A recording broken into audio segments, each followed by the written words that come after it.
कहना है कि थोड़ा सा पीछे 2018 में बहुत संघर्ष किया सचिन पायलट ने, लाठी भी खाई, आंदोलन भी चलाए, लेकिन उन्हें वो क्रेडिट नहीं मिला जो मिलना चाहिए था।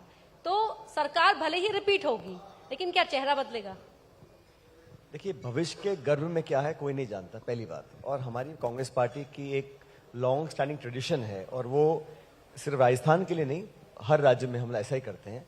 हम लोग चुनाव लड़ते हैं और एक बार बहुमत अगर जनता देती है तो जो हमारे विधायक होते हैं उनसे राय लेने के बाद जो पार्टी की लीडरशिप है वो तय करती है कि किसको क्या जिम्मेदारी देनी है। तो फिलहाल हम सबका उद्देश्य यही है कि हम तीनों पांचों चारों राज्यों में कांग्रेस को बढ़त दिलाएं, हम लोग मेजोरिटी मार्क पर आए। उसके बाद ये निर्णय तब लिया जाएगा कि कौन क्या रोल अदा करता है।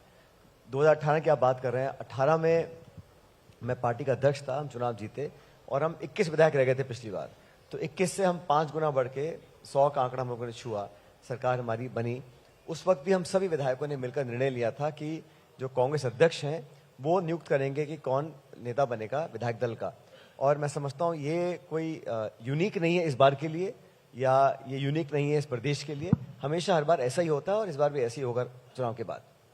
सचिन जी, दिल्ली में एक बात की चर्चा बहुत जोरों पर रहती है और वो चर्चा ये चलती है कि बीते 5 सालों में यहाँ पर विपक्ष की भूमिका बीजेपी से ज्यादा सचिन पायलट ने निभाई है। क्या कहेंगे इस पर आप? देखिए, दिल्ली में क्या चर्चा मैं नहीं जानता हूं, लेकिन राजस्थान में जो चर्चा है वो ये है कि राजस्थान में विपक्ष गायब रहा, उससे मेरा कोई लेना देना नहीं है। लेकिन 5 साल बीजेपी जो एक नेशनल पार्टी है, अगर 5 साल वो जनता की आवाज बनने की कोशिश करते विधानसभा के अंदर या विधानसभा के बाहर, और लोगों से एसोसिएट करते और एक जागरूक और एक एक्टिव ऑपोजिशन पार्टी के रूप में दिखते, तो शायद आज ये माहौल नहीं होता। क्योंकि मैं भी विपक्ष में रहा हूं, मैं 2013 से 18 हम लोग विपक्ष में थे, हम सिर्फ 21 विधायक थे। लेकिन हम लोगों ने एक सिर्फ विरोध करने के लिए नहीं किया, लेकिन एक चेक एंड बैलेंस होता है लोकतंत्र में। अगर कोई गलत निर्णय है या कोई ऐसी नीति है जो जनता को नकारात्मक प्रभाव डालती है, उस पर अपनी बात को रखना, पब्लिक के जहन को समझना, उनके मस्तिष्क में अपनी एक छाप छोड़ना। और मैं तो मानता हूं कि कोई भी राजनीतिक कार्यकर्ता है, पॉलिटिकल वर्कर है, अगर उसको अपनी राजनीति मजबूत करनी है, आगे आना है, तो विपक्ष एक बहुत बेहतर समय होता है उस व्यक्ति को, उस नेता को अपनी बात रखने का, संघर्ष करने का, मेहनत करने का, जनता के बीच में जाने का। और मुझे लगता है कि बीजेपी ये काम करने में नाकाम रही, क्योंकि कहीं ना कहीं उनको लगता था कि वे 5 साल वेट करो, अपने आप जनता हमको वोट डाल देगी।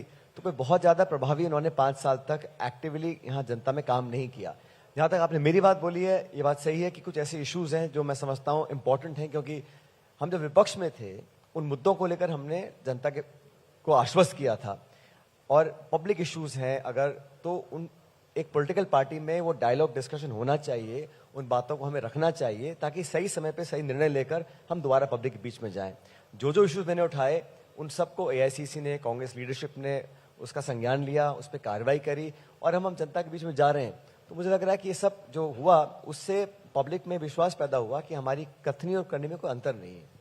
इसे आप इत्तेफाक कहिए कि जितने लोगों से मैं मिली राजस्थान के अंदर, वो आपको काफी पसंद करते थे। लेकिन एक चीज जो महसूस की उन तमाम लोगों ने भी, कि पोस्टर में आने में पार्टी कहिए या आलाकमान का फैसला कहिए कि बहुत देर कर दी। चेहरा तो आपका आया नजर, लेकिन बहुत